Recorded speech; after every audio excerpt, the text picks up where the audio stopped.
Chuba Hubbard, as you just heard Dennis say, he's not playing. Calf injury that he played through last week apparently got a little worse.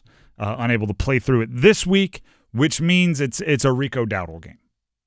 And guess what? This is why you have Rico Dowdle. Like, this is the exact reason why you brought Rico Dowdle onto the roster out of free agency. Rico spoke to the media, and he was asked about the difference between he and Hubbard, and this is what he had to say. I don't really know, honestly, to answer your question. I never really thought about what I bring to Henry. I know we both every down backs, and we both versatile, catch passes out the backfield, and we both run downhill and hard. So I haven't really put much thought into what I bring that he doesn't bring. I actually think that's a great answer. And the reason why I say it's a great answer is I don't believe Rico was brought in to be like a true running back by committee guy. Like, they weren't bringing in their version of Montgomery and Gibbs.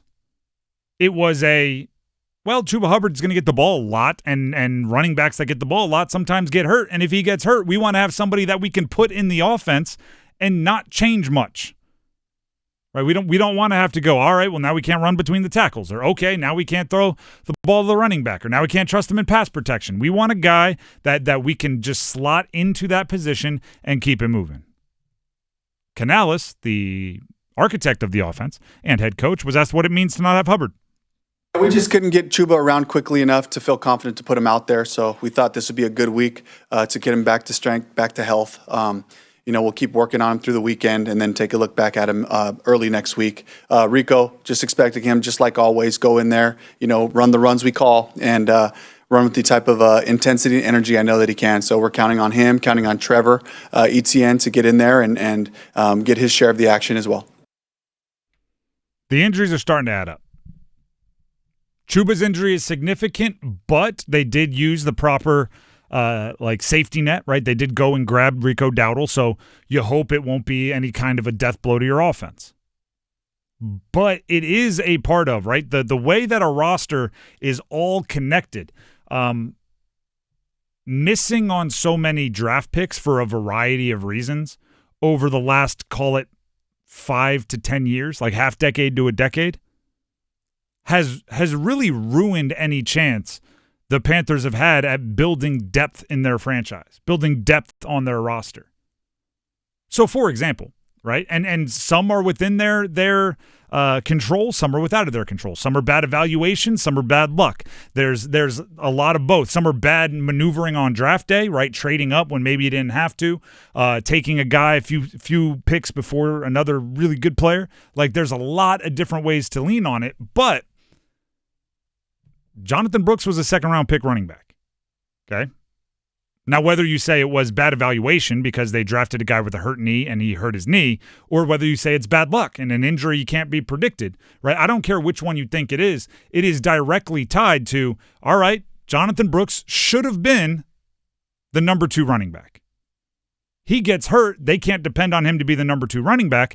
They have to go spend in free agency to bring in Rico Dowdle. So now when Chuba Hubbard goes down, it's not panic on all fronts. And maybe part of Jonathan Brooks going down meant they also had to draft Trevor Etienne in the 4th round. Right? So those two bits of resources, that free agency money and that draft pick that went to Etienne, are now not being spent on maybe an off-ball linebacker. Right? Maybe that means they didn't get to draft their, extra safety.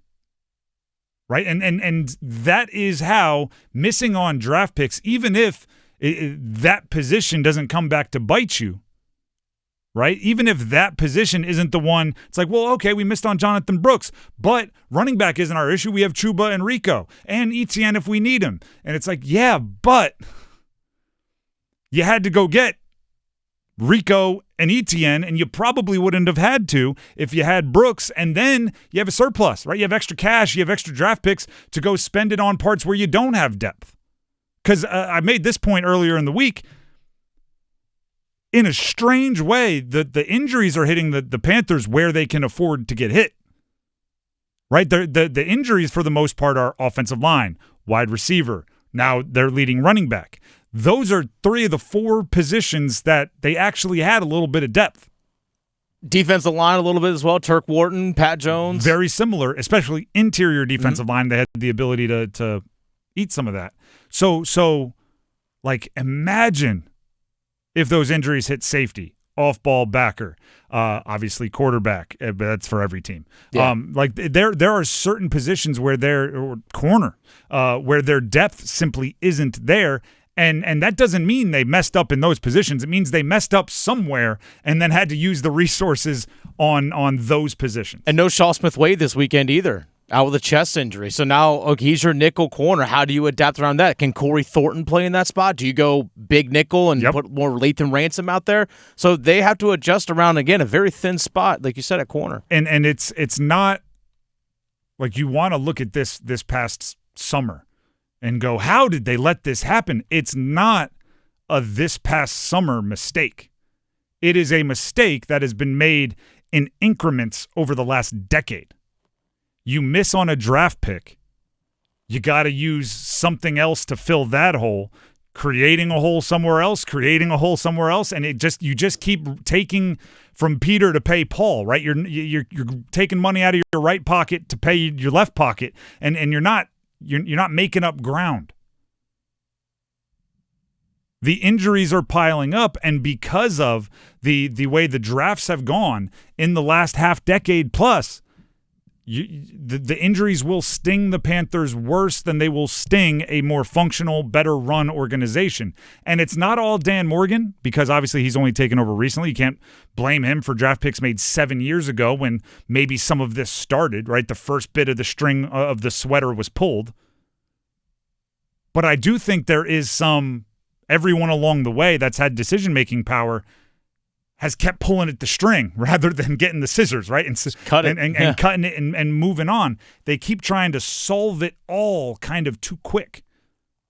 Keep trying to solve it all rather than get a little bit better, get a little bit better, get a little bit better until eventually you can be the Niners. Last night, perfect example. Yeah. Rolled out there with just the JV unit and beat a really good Rams team.